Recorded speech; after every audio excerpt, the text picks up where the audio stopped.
The brand on her wrist was a liar. It screamed thief, in scarred, puckered skin, a story seared into her flesh by a magistrate who had not bothered to look her in the eye. But Alara was not a thief. She was just a ghost, haunting the edges of a village that had already condemned her. Her crime had been poverty and proximity to her stepsister's ambition. Kala had wanted the baker's son and the silver locket Alara's mother had left her. She had gotten both. Alara had gotten the brand, and a life of being looked through, of whispers that scurried away when she drew near. She lived in a hovel carved into the sea-strafed cliffs, a place no one else wanted. The wind was her constant companion, a merciless thing that sliced like claws and moaned like a dying man. It was better than the silence of the villagers. The sea was her other neighbor, a gray, churning expanse that promised nothing and took everything. She understood it. Today, the wind and sea were both screaming.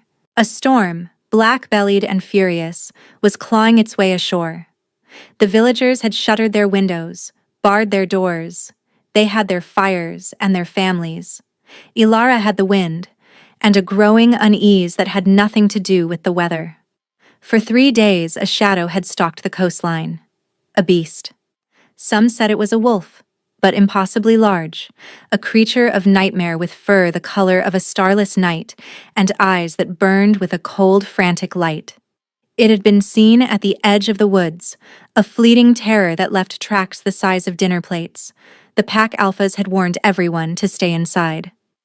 The king's beast, they whispered, had gone mad. The Alpha King. Lyran. A name spoken in awe and terror, a ruler of centuries, a king whose power was so absolute it was said he could command the tides and winter itself. His beast was the symbol of that power, the physical manifestation of his wolf soul. For it to be here, untethered and lost in a rabid frenzy, meant something was broken at the heart of the kingdom. Something was broken in the king. Alara didn't care about kings or kingdoms. They were as distant as the sun. Her world was the ache in her back from hauling driftwood, the gnawing emptiness in her stomach, and the constant biting cold that lived in her bones. But the unease persisted. It was a low thrum beneath her skin, a vibration that seemed to be coming from the very rock of the cliffs. It wasn't fear of the beast. It was something else. A pull. A summons. She ignored it. She reinforced the loose shutter on her only window, her fingers numb and clumsy. The brand on her wrist was an angry red, chafed by the damp air. She hated it. She hated the weakness it represented, the lie it told every moment of her life. The thrumming grew stronger, a resonant hum that vibrated up through the soles of her worn boots. It was coming from the direction of the old sea caves, the treacherous, tide-eaten hollows that honeycombed the base of the cliffs. No one went there, especially not in a storm. She had to. The thought was not her own. It was an impulse, pure and undeniable, as powerful as the tide. She fought it for a moment, her own sensible fear warring with this strange compulsion. Then, with a sigh that was lost in the wind's howl, she pulled her thin cloak tighter and stepped out into the storm. The rain was immediate, a physical assault of icy needles. The wind tore at her, trying to throw her from the narrow, slick path. Every step was a risk. Below, the sea crashed against the rocks, a symphony of destruction. She followed the hum, the invisible thread pulling her forward. It led her down the treacherous cliff face, to the mouth of the largest cave, a place the villagers called the Siren's Maw. The tide was coming in, and the entrance was already awash with churning foam.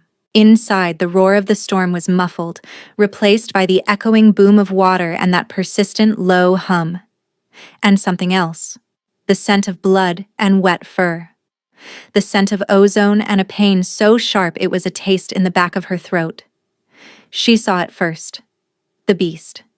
It was larger than any story had claimed, a mountain of black fur and muscle crouched at the back of the cave. Its head was low, a deep guttural growl vibrating from its chest. Its eyes, the color of dying embers, were fixed on something in the shadows.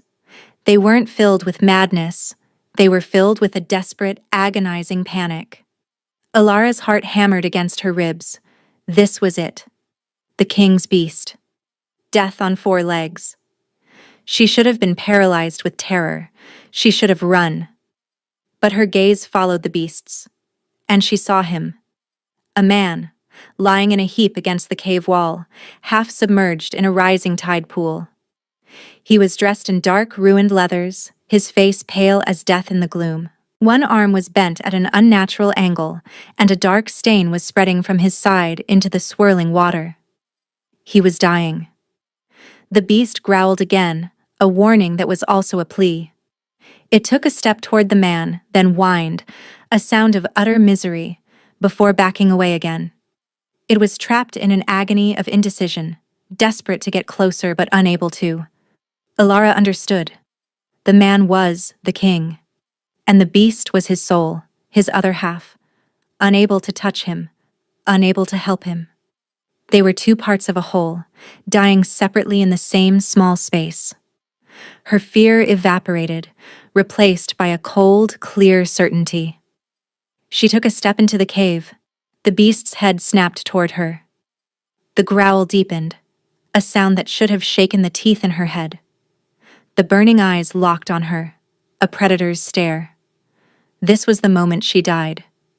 She held up her hands, showing they were empty.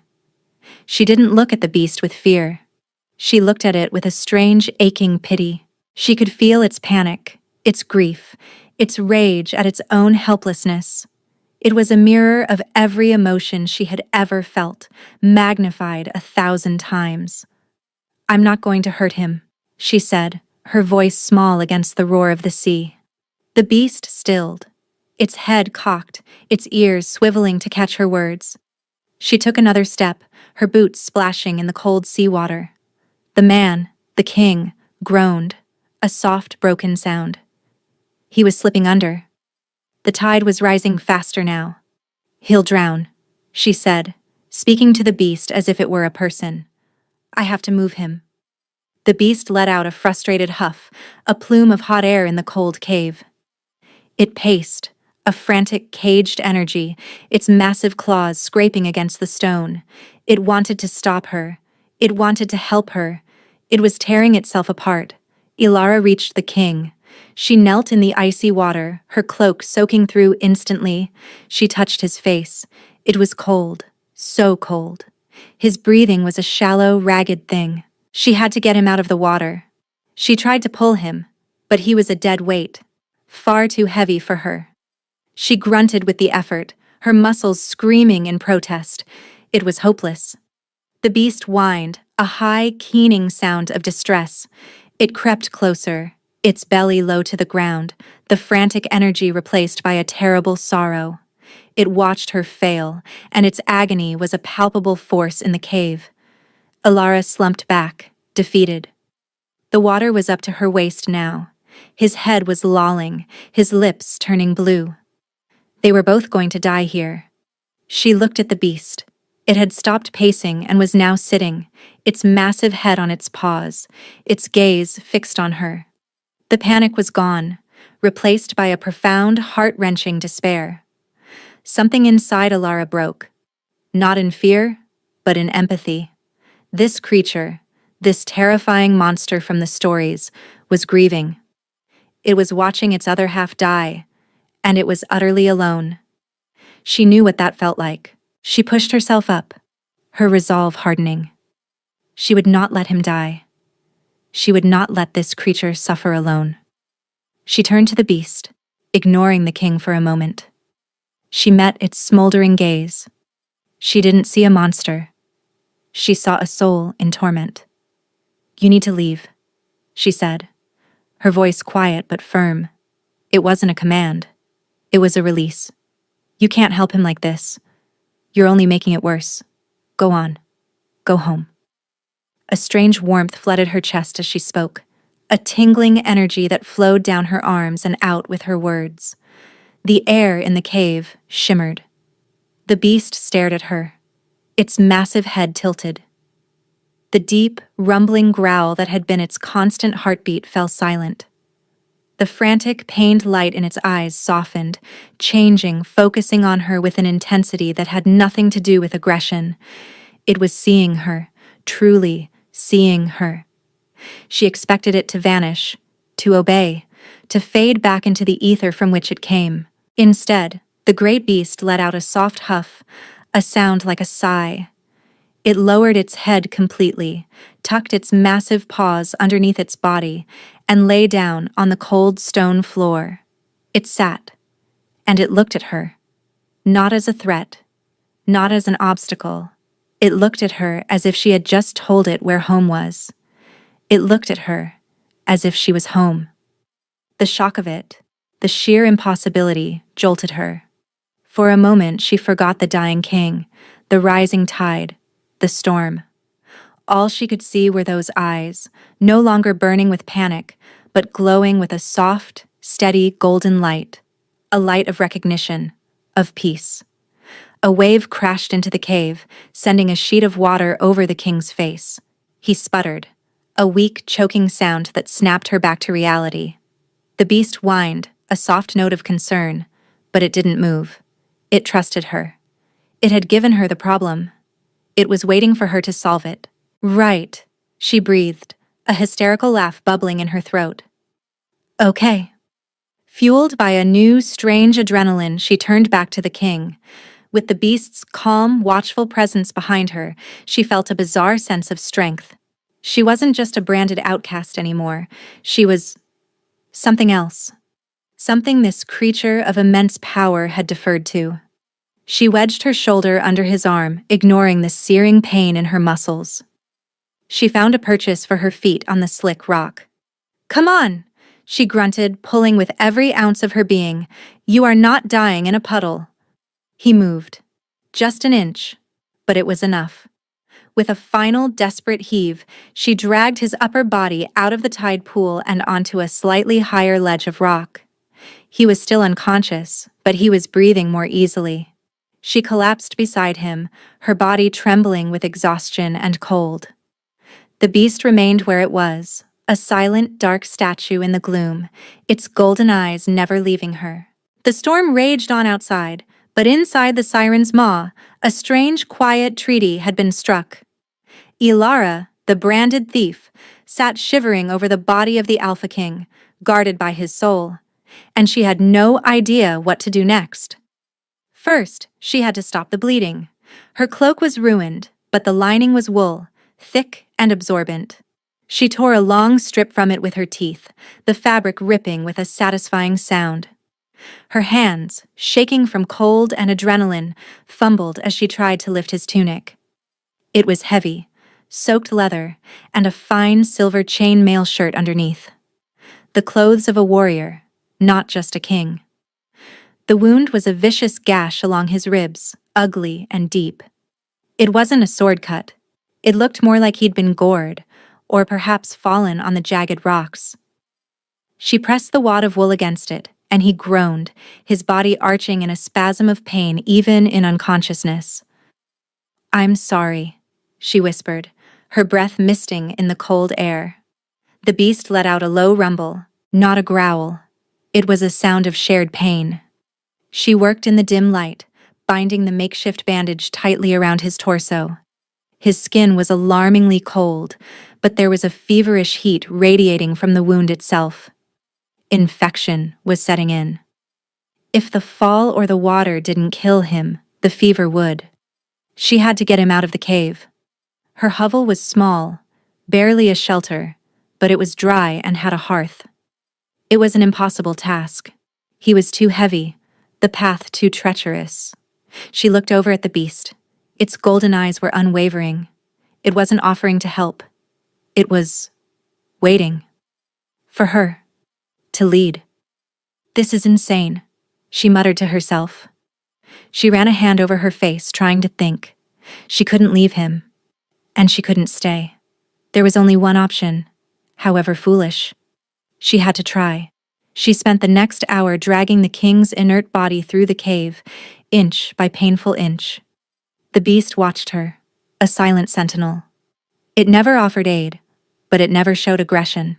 Its presence was a strange comfort, a silent testament that she was not alone in this madness.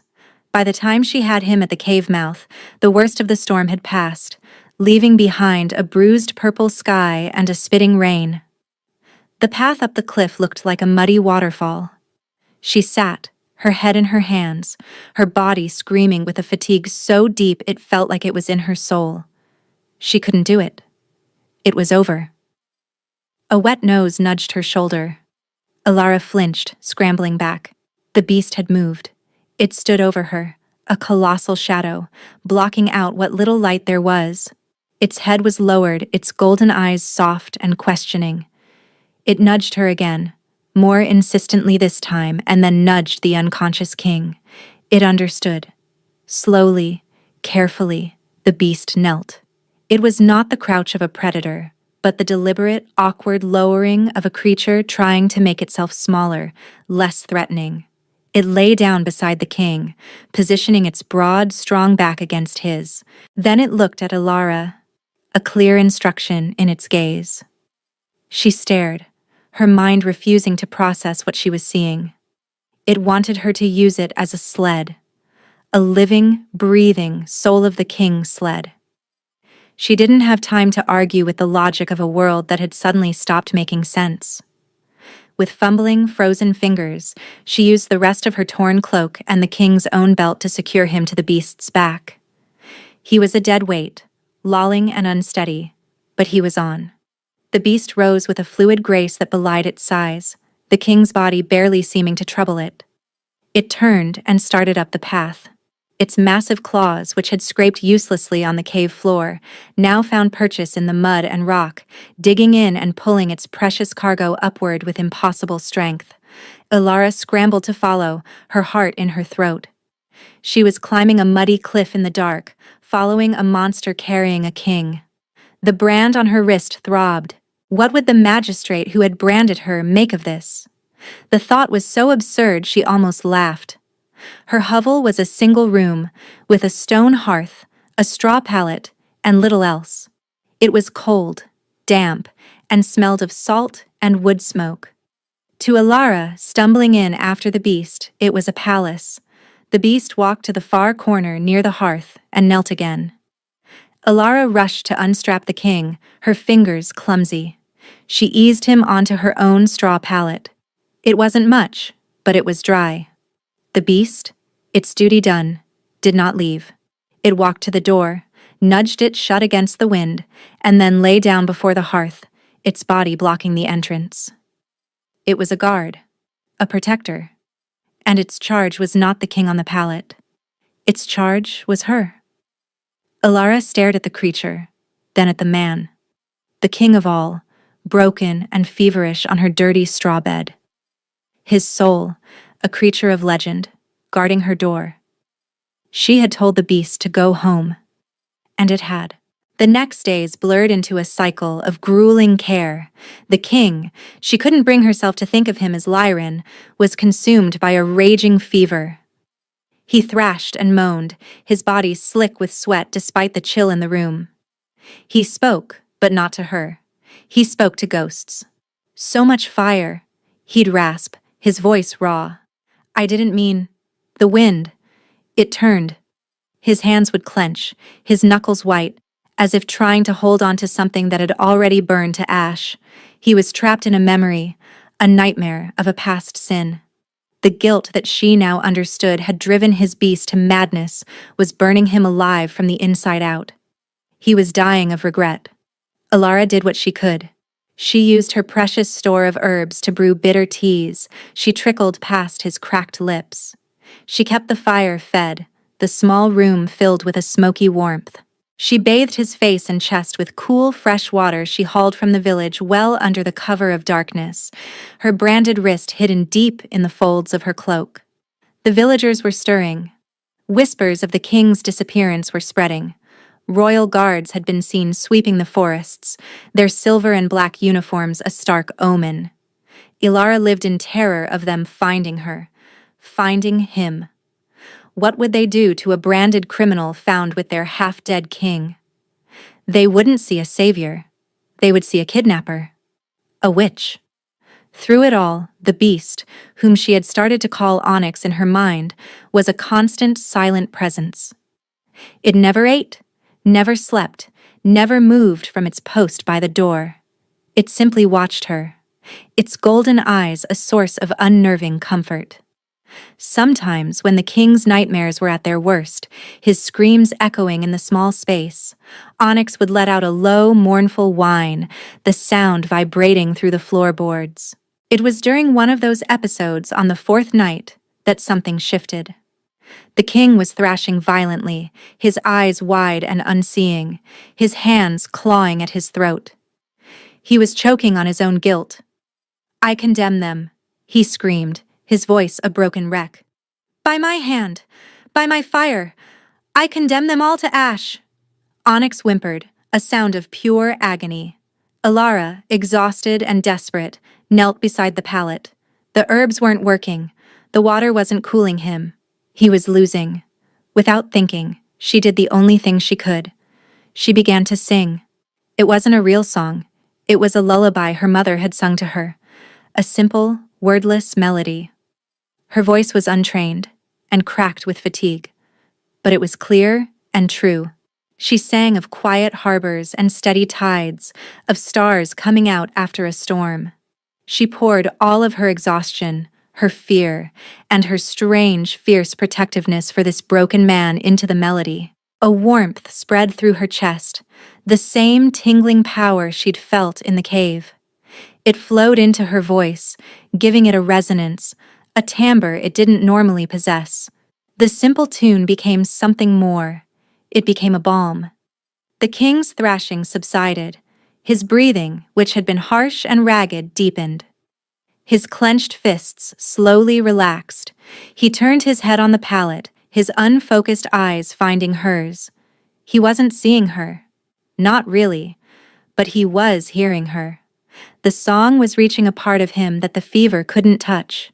She kept singing, her voice growing stronger, more confident. She sang until her throat was raw, and his breathing was the slow, steady rhythm of deep sleep.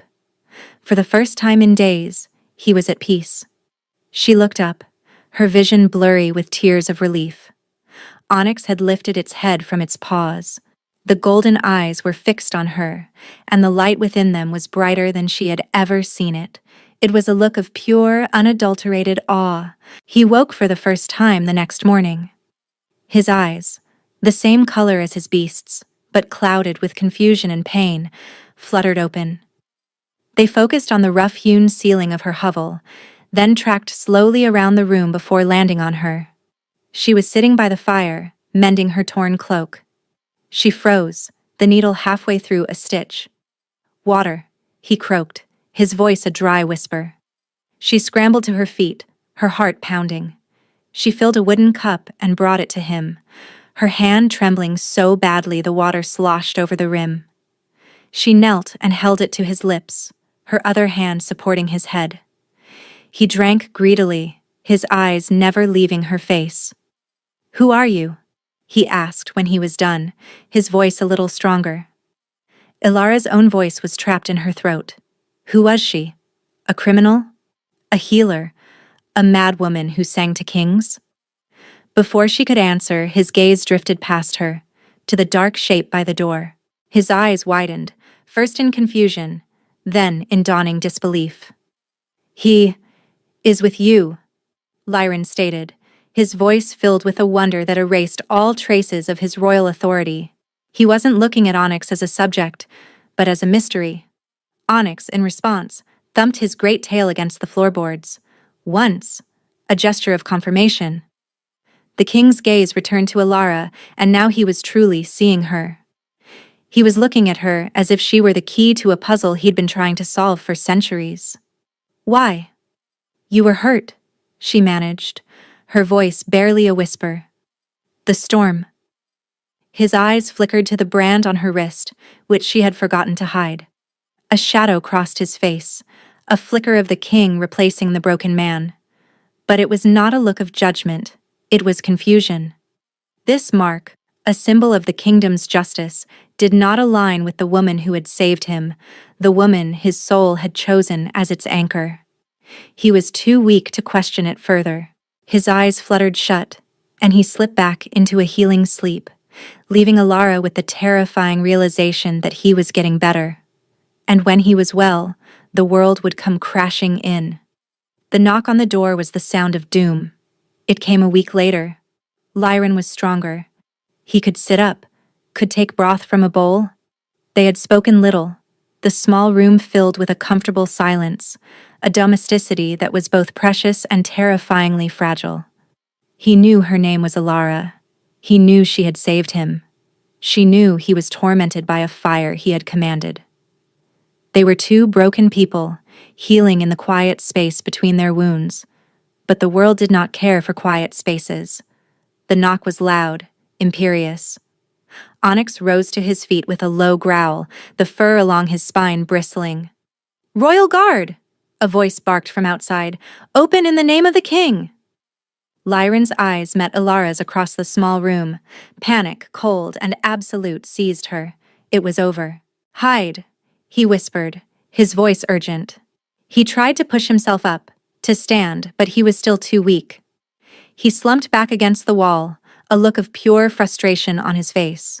There was nowhere to hide. The door shuddered under a heavy blow, then another. The flimsy wooden bar wouldn't hold for long.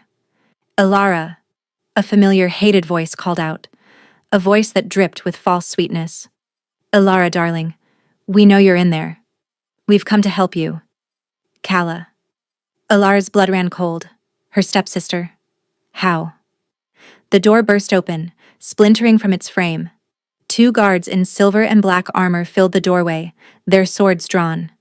Behind them, swathed in fine wool and an expression of feigned concern, stood Calla. Her eyes swept the room, taking in the scene with greedy speed.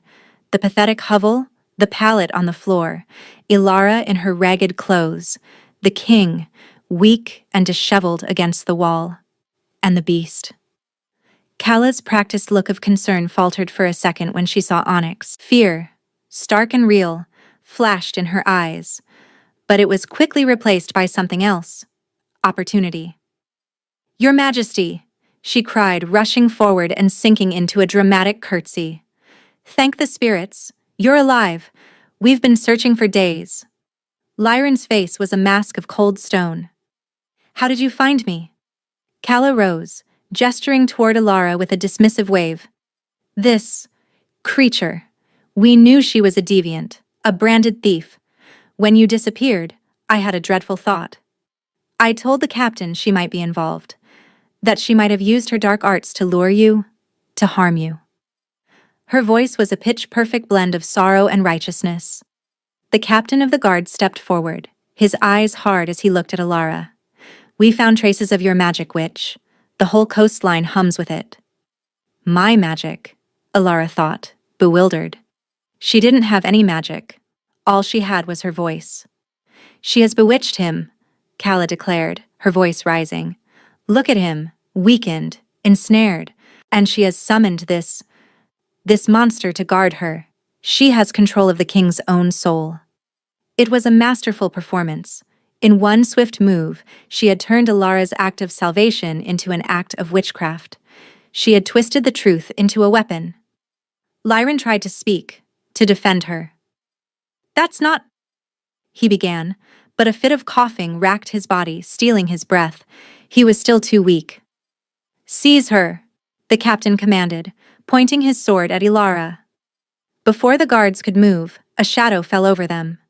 Onyx had moved from the hearth to stand directly in front of Alara, a living wall of black fur and silent menace. A growl, low and terrible, vibrated from his chest, a sound that promised death. The guards froze, their bravado evaporating in the face of the enraged beast. Calla's eyes gleamed with triumph. "You see? The beast obeys her. She is a witch of immense power. She must be taken to the capital for judgment." "No," Lyran rasped, pushing himself away from the wall. "You are mistaken. She—" "With all due respect, Your Majesty," the captain interrupted, his gaze fixed on Onyx. "You are not well." You are clearly under her influence. We are acting for the good of the kingdom. He looked at Calla. Your information has proven invaluable, my lady. The kingdom is in your debt. Calla smiled, a small, triumphant curving of her lips. Alara felt the world tilting. They weren't listening to the king.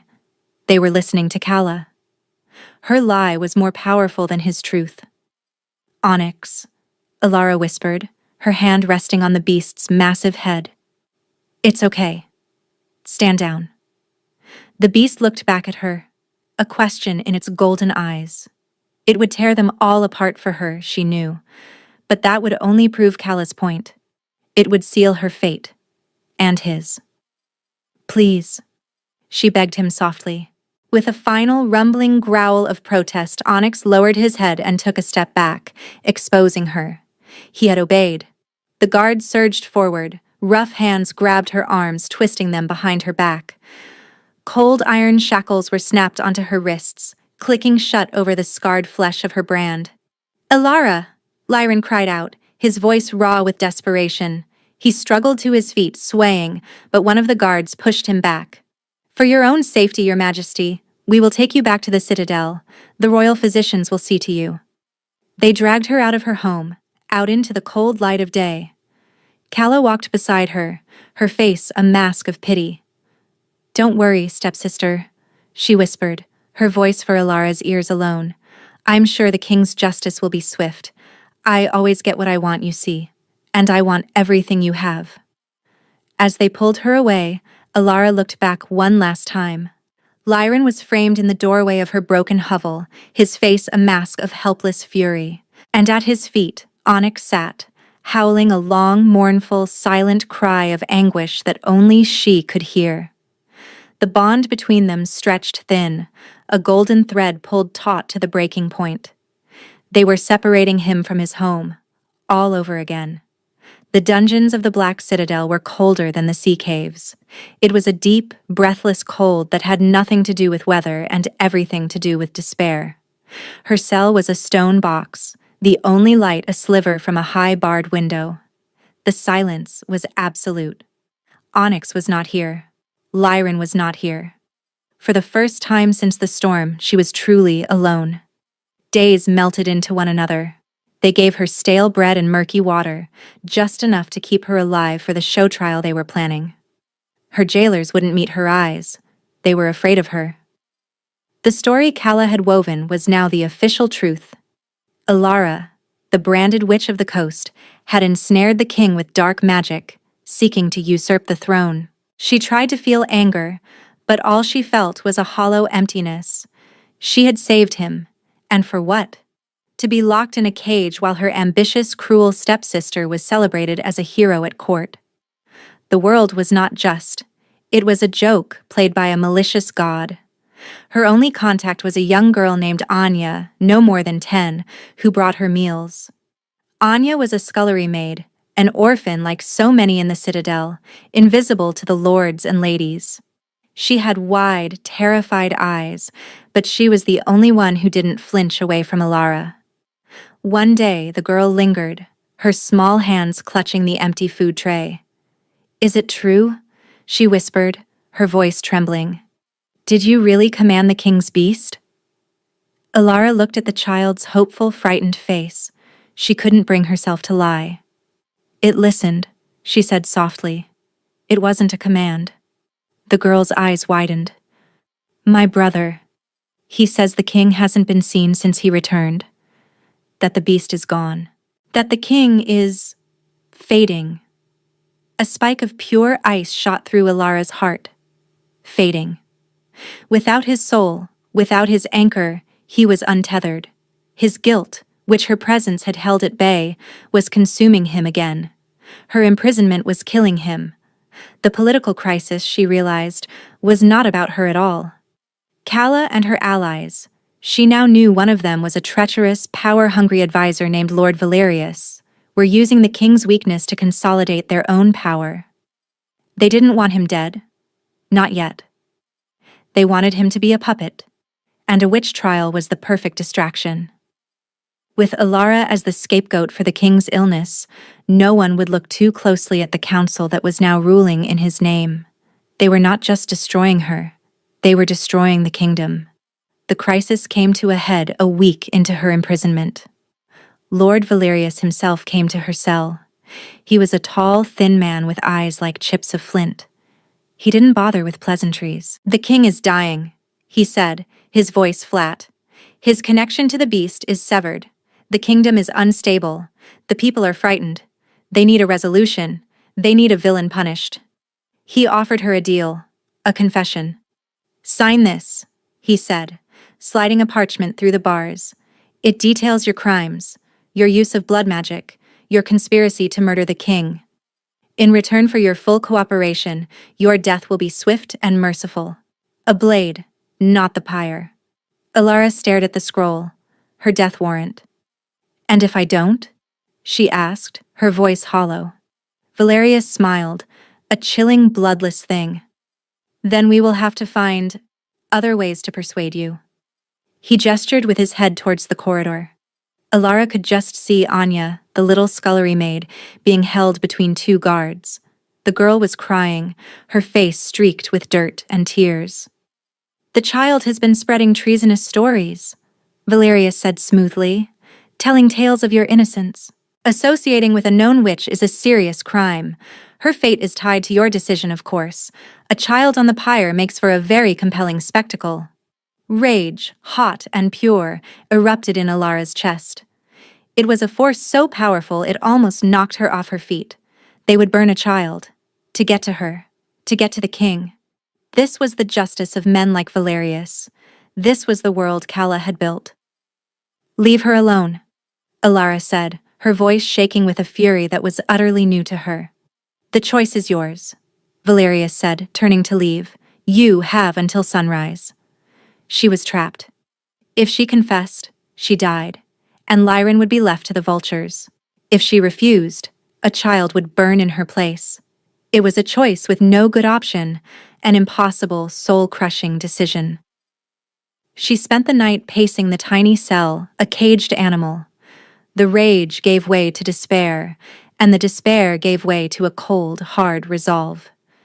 They had taken everything from her, her home, her freedom, the man she had. She couldn't even form the word. They had underestimated her. They thought she was a victim, a pawn.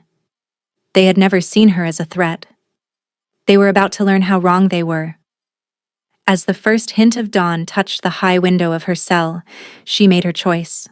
She would not sign the confession. She would not let them win. But she would not let Anya burn either. She sat on the cold stone floor, closed her eyes, and reached for the only weapon she had. She reached for the bond. She thought of Lyran. Not the king, but the man on her pallet, feverish and broken. She thought of the vulnerability in his eyes when he'd looked at her. She thought of Onyx, his silent, steady presence. She focused on the golden thread that had connected them, stretched thin but not yet broken. She pulled on it. With all her will, with all her heart. Lyran. She didn't speak the name. She thought it. She felt it. She willed it down the fragile connection. "They're going to kill a child.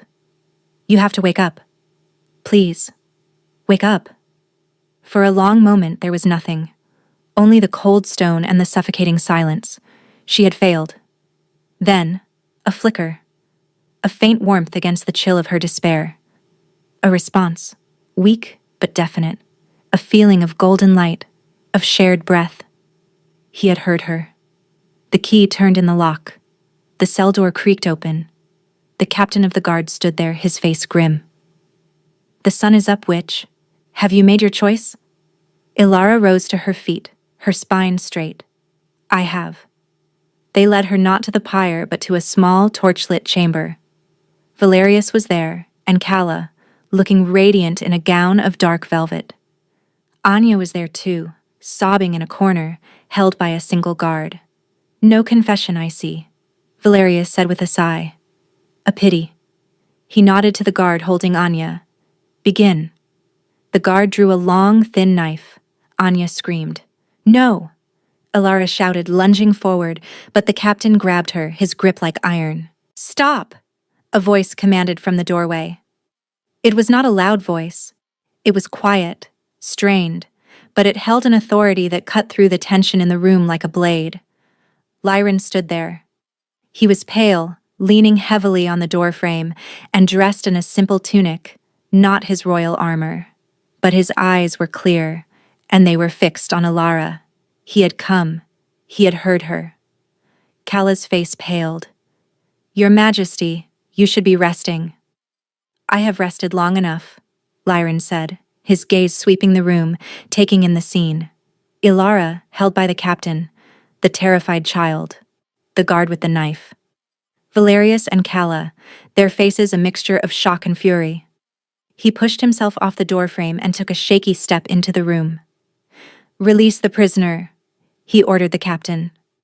The captain hesitated, looking from the king to Lord Valerius. Valerius gave a subtle shake of his head.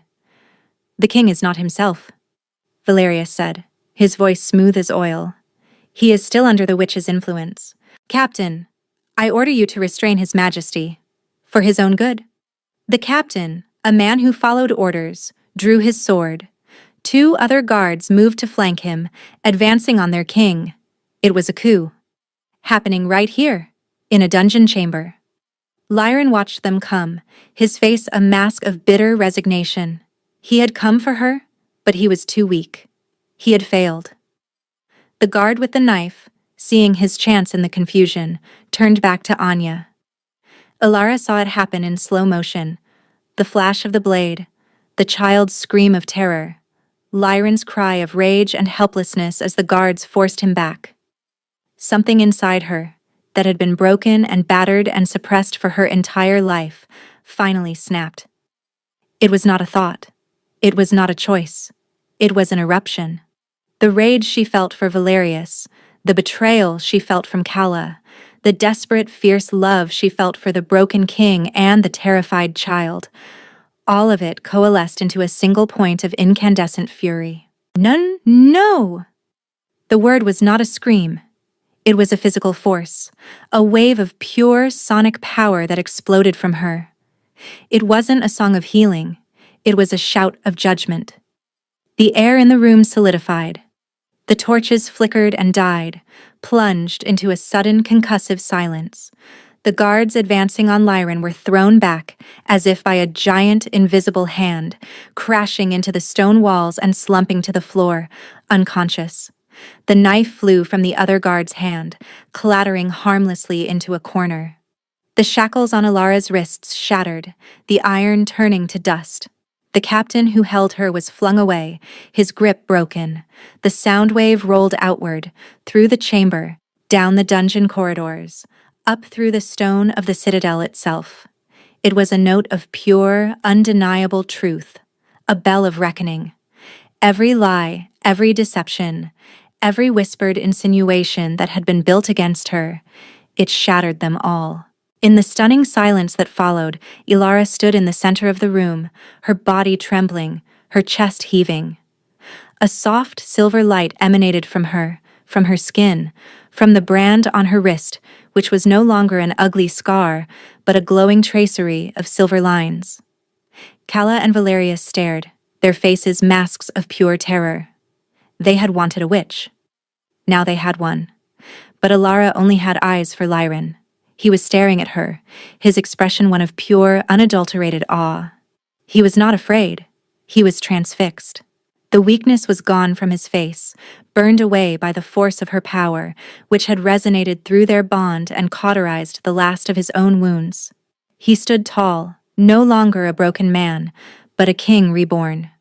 He walked towards her, his steps certain and sure. He didn't look at the unconscious guards, or his trembling enemies. He only looked at her. He stopped an arm's length away. He reached out, his hand hesitating for a moment before gently, reverently, touching the glowing brand on her wrist. A jolt, warm and electric, passed between them. "Alara," he breathed, his voice filled with a wonder that spanned centuries. In the throne room of the Black Citadel, A great black wolf with golden eyes appeared from nowhere, materializing from shadows and light. Onyx was whole. Onyx was home, and his king was coming back to him. Lyran didn't release her. His hand was warm and solid around her wrist, a stark contrast to the cold iron that had been there moments before.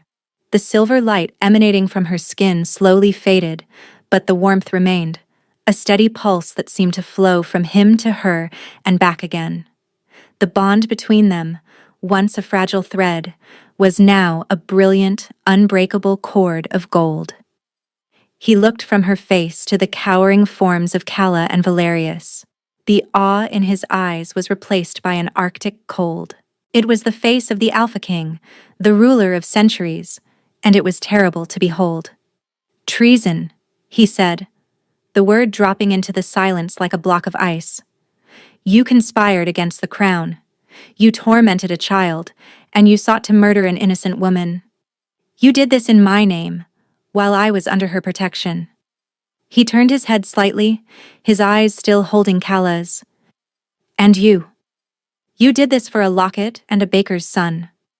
The specific personal detail of her crime, spoken aloud by the king, shattered Calla's composure. A wild, panicked look entered her eyes. "She bewitched you. She is a monster." "She is my queen," Lyran stated, his voice quiet but absolute. The words hung in the air, more powerful than any shout. He turned back to Alara, and the coldness in his eyes melted away, replaced by a tenderness that made her heart ache. "I was lost," he said, for her ears alone, "and she was my way home." He raised his voice again, a king addressing his court, even if the court was just a dungeon chamber. "Take them to the cells, the ones they just vacated." He looked at the captain, who was groggily pushing himself to his feet. "You will await my judgment, Captain. You chose to obey the whispers of traitors over the voice of your king." The captain, his face ashen, simply nodded, his authority stripped away. Lyran then walked to the corner where Anya was huddled. He knelt down, bringing himself to her level. The great Alpha King, on his knees before a scullery maid. "Are you all right, little one?" he asked, his voice gentle. Anya, her tears forgotten, stared at him and then at Alara. She nodded, a shy, jerky movement. "You are a very brave girl," Lyran said. "The crown is in your debt." He then looked at Alara, a silent question in his eyes. Alara went to the child and knelt beside him. She wrapped her arms around Anya's small, trembling body. "It's over," she whispered. "You're safe now." Anya clung to her, burying her face in Alara's tunic, finally letting the sobs come. They were a strange portrait, the reborn king, the revealed queen, and the orphan child, a new kind of family forged in the darkness of a dungeon. Months later, the coastal wind still blew against the citadel, but it no longer sounded like a lament. It sounded like a song. Alara stood on a high balcony, the same one from which previous queens had watched tournaments and waved to crowds. She wasn't wearing velvet or jewels, but a simple gown of deep blue that matched the evening sea. The silver tracery on her wrist was no longer hidden. It was a part of her, a beautiful, intricate map of her own strength. The healers had said it was a manifestation of her bloodline, a lineage of speakers long thought to be extinct, whose voices could shape reality. The brand had not been a punishment. It had been a key, waiting for the right moment to turn. Calla and Valerius had been exiled to the Iron Isles, a barren land from which no one returned. Their lands and titles were forfeit. The captain of the guard had been stripped of his rank and assigned to border patrol in the furthest, coldest reaches of the kingdom, a fate of quiet ignominy.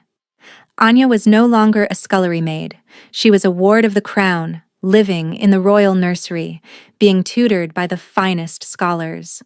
Alara visited her every day, reading her stories and singing her the lullabies her own mother had once sung to her. The sound of claws on stone announced his arrival. Lyran came to stand beside her, and with him, Onyx. The great beast was a constant presence now, not a separate entity, but a part of the king, a calm, powerful shadow that radiated peace. He padded over to Alara and rested his massive head on the balcony railing beside her, his golden eyes gazing out at the sea. He was home.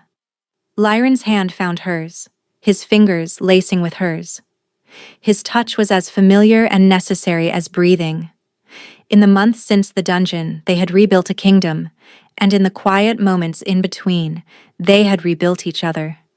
He had told her of the battle, of the moment he had lost control of his fire and his wolf, the guilt that had festered for decades, slowly poisoning him and driving his soul away. She had listened, her voice a balm as she helped him forgive the man he had been.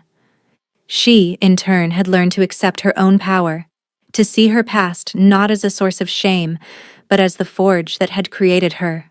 She was not a thief, or a witch, or a victim. She was a survivor. She was a queen. "What are you thinking about?"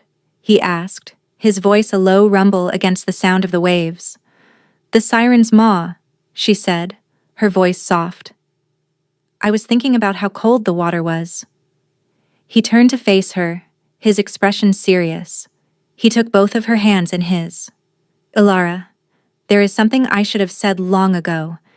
In the dungeon, I called you my queen. I said it to save you, to claim you, to protect you." Her heart faltered. Was this it? Was he telling her the title was just a political necessity? But it was a lie, he continued, and her heart plummeted. He saw the look on her face, and his grip on her hands tightened. "No. The lie was that I said it to save you. The truth is, I said it to save myself. I have been alone for centuries, Alara. Haunted by ghosts, trapped by my crown. I didn't know what it felt like to have a home until I saw it in your eyes. I am saying that I love you, and it has nothing to do with crowns or kingdoms or beasts. I am saying that I love you, and it feels like waking up after a long, cold winter." Tears welled in her eyes, blurring the lights of the harbor below. All her life, she had been told she was worthless. Her own stepsister had discarded her. A kingdom had branded her. And now, the most powerful man in the world was telling her she was his salvation. "I was taught that love was a weakness for kings," he said, his voice thick with emotion. "That it could be used against you. But with you, it is the source of all my strength." She reached up and touched his face, her fingers tracing the line of his jaw. "I love you, Lyron," she said, and the words were as true and powerful as the note that had shattered her chains. It was not a confession. It was a statement of fact, as real as the stone beneath their feet and the stars above their heads. He leaned down and kissed her, a kiss that tasted of salt and wind and forever. It was not the kiss of a king to his queen. It was the kiss of a man who had found his other half, his missing piece, his home. Onyx let out a soft huff, a contented sigh that ruffled the hem of her gown. The wind from the sea picked up, carrying the scent of new beginnings. The kingdom was safe. The king was whole. And Alara, the branded girl from the cliffs, finally, truly, belonged.